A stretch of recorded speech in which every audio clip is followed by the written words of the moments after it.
Today, we're diving into the work of Tariq Mahmoud to tackle a problem that so many of us know all too well: conflict in a marriage. But we're not just going to focus on the fights. We're going to look at the journey toward healing and how to find that love that started the whole thing in the first place. Right off the bat, Tariq Mahmoud just nails it. See, it's almost never one huge dramatic blow-up that ends a relationship. No, it's the quiet stuff. It's the slow, steady drip of little hurts, of missed connections, of unspoken disappointments that just pile up over time. It's like death by 1,000 paper cuts. And this question, wow, it gets right to the heart of that neglect, doesn't it? It's that feeling when the lack of conversation, the lack of warmth, is so powerful it feels like a deafening noise. That's the silence where all the loneliness and resentment really starts to grow. So to really get what this looks like in the real world, let's look at a couple of stories. Tariq Mahmoud shares these two incredibly vivid examples, one from a South Asian home, the other from the West. And they show so clearly how this quiet loneliness happens, no matter what your culture is. You can just feel the ache in these words. Here's a wife who feels totally and completely invisible. She's doing everything for the family, but she feels like she's not even a person anymore. She's not asking for diamonds. She's starving for just one kind word that reminds her she's more than a household appliance. And then you hear his response. And from his perspective, his love language is the hard work. He's providing, he's taking care of business. So he's genuinely confused about what else she could possibly want. In his mind, his actions are screaming, "I love you." And that's the real tragedy of it all, isn't it? The point here isn't to pick a side or find the bad guy. It's about two people with good intentions who are speaking completely different languages. And they end up feeling totally alone, together in the same house. Okay. Now let's look at the second story. This is a different flavor of pain. It's that feeling of watching your partner give all their best energy, their jokes, their affection to everyone else, and you just get whatever is left over at the end of the day. The emotional bank account at home is just empty. But from his point of view, the problem is way more practical. He feels this immense financial pressure. And on top of that, he feels like he's constantly being second-guessed, like there's no trust. So he's totally focused on the stress of providing, while she's completely focused on the emotional void.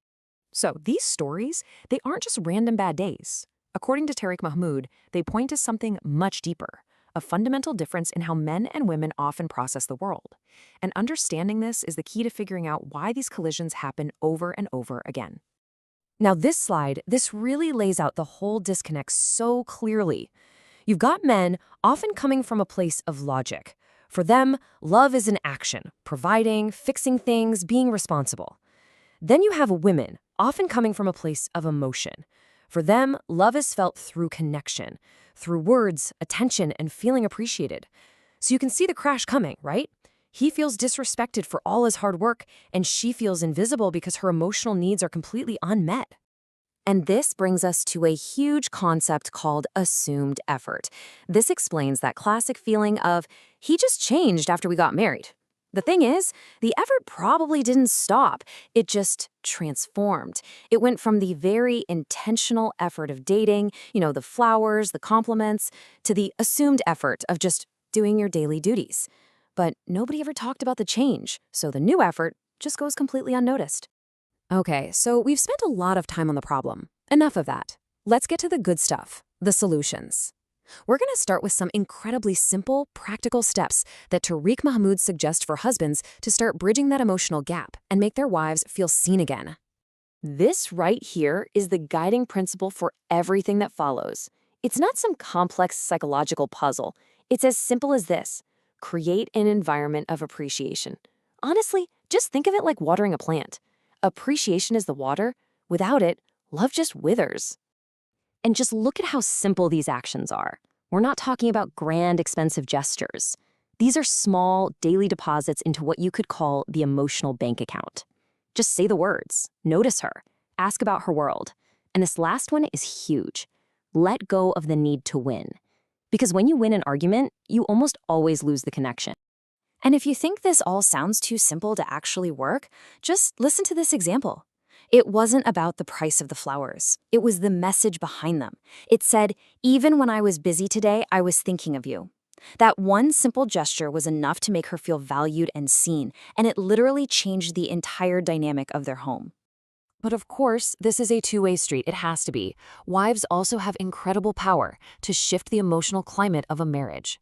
And for women, Mahmoud's advice really centers on rebuilding respect, because that's what invites affection to come back into the picture. So here's the other side of that same coin.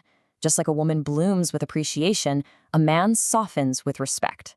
When he feels like he's the hero in his own home, instead of the enemy or a failure, all those defensive walls he's built up start to come down. And that's what allows his loving, affectionate side to come back out. And again, these are such practical, daily choices. Greet him with warmth, not a list of everything that went wrong today. Timing is everything. Build him up in front of other people, especially your kids. Protect his dignity. And that last one, telling him, I need you, that's so powerful. It completely reframes the dynamic from you versus him to us against the problem. And here's the proof in the pudding. By making a conscious choice to praise her husband's efforts, this wife didn't just put a stop to the fights, she actually reversed the whole negative cycle. His anger, which was probably just a shield against feeling disrespected, started to melt away, and affection just flowed right back in to fill that space. Okay, so now let's zoom out for a second, because the stakes here are so much higher than just the happiness of two people. The health of a marriage literally creates the entire world that a child grows up in. It's the legacy you're building for them, one day at a time. And the damage from a home filled with conflict, it's not some abstract idea. It is real, and it is lasting. Kids soak up that tension, that silence, that anger. It shapes their sense of safety, their self-esteem, and it gives them the blueprint for what they think relationships are supposed to look like when they grow up. Man, this quote, it just says everything, doesn't it? When it's all said and done, what kids remember, what they truly cherish, isn't how big the house was or what brand of clothes they wore. It's the feeling of peace and safety in their own home. That is the greatest gift you can ever give them. So this is where we land. We have to reframe the entire conversation. Tariq Mahmoud's work is all about getting couples out of the courtroom, where you're trying to prove who's right and who's wrong, and getting them into the hospital, where the only goal is to heal. It's a huge shift from blame